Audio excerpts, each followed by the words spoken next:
Welcome to the Deep Dive. Pull the chair because today we're plunging into something, well, pretty huge that looks set to shake up the world of football. The 2025 FIFA Club World Cup.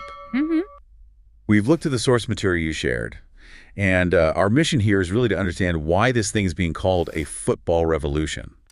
What are these massive changes compared to, the old way? Yeah, and it is a massive change. Because, let's face it, the old Club World Cup format was, well, it got a bit predictable. From 2000 to 2023, it was just 7 teams in about a week, and almost always a European team won. Right, that was the pattern. Very familiar.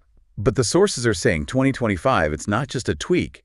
It's like a fundamental rethink, a total overhaul. That's exactly it. And that's where revolution starts to make sense. The biggest thing right off the bat is just the scale. It's expanding to 32 teams. Yeah. For the first time ever. 32. Okay, hang on. 7 teams to 32. That completely changes the field, doesn't it? Can't be just a quick tournament anymore. No way. The sources say it's going to run for almost a whole month. Think basically the same length as the National Team World Cup. Wow.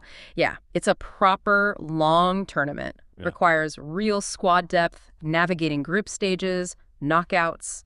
It's a whole new level for clubs globally. Okay, so 32 teams.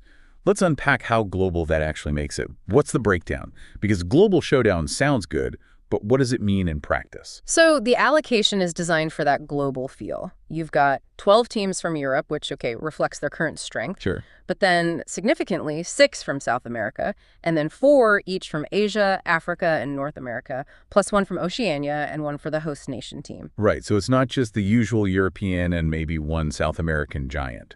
You're getting teams, proper top teams from, say, Riyadh or Cairo, potentially playing Manchester City or Real Madrid. That makes well, it's new. Definitely new. And where this happens is also key. It's set for the USA. The sources specifically mention using, world-class stadiums. So places like MetLife, SoFi Stadium, Hard Rock Stadium, huge venues.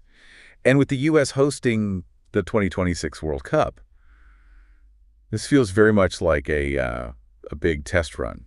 Oh, absolutely, a dress rehearsal. It's not just about the stadiums themselves, though they're part of it. Okay. It's testing the logistics, moving teams, thousands of fans, media, across the country potentially, security on a huge scale, right. Checking how operations work in those specific cities before the even bigger show in 26. It's a major test case. And that scale, that kind of staging, it leads right into the money side of things. The sources talk about massive financial stakes here. Yeah, massive is probably right. We're talking billions expected. Billions. That's what the sources point to. Broadcasting rights selling worldwide, big global sponsors jumping in because of the reach, and naturally a much bigger prize pot for the clubs. Billions in revenue and prizes. Yeah. That's not just pumping things up. That signals FIFA sees this as a completely different tier of event. Exactly. It lines up with what the sources say is FIFA's ambition.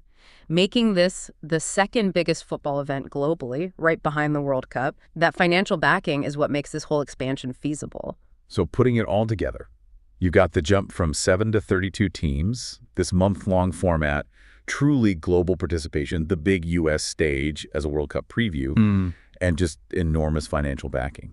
It really does sound like maybe the start of something genuinely new for global club football. It seems poised to be, yeah. The sources suggest it could really reshape the calendar, the prestige, offer chances for clubs outside the traditional power bases. It's significant. Okay, so wrapping up this deep dive, we've seen the huge scale increase, the global spread of teams, the U.S. hosting as a 26 warm-up, and the massive money involved. It's a fundamental shift. Which brings us right back to that big question the source material leaves us with, the one for you to think about after hearing all this.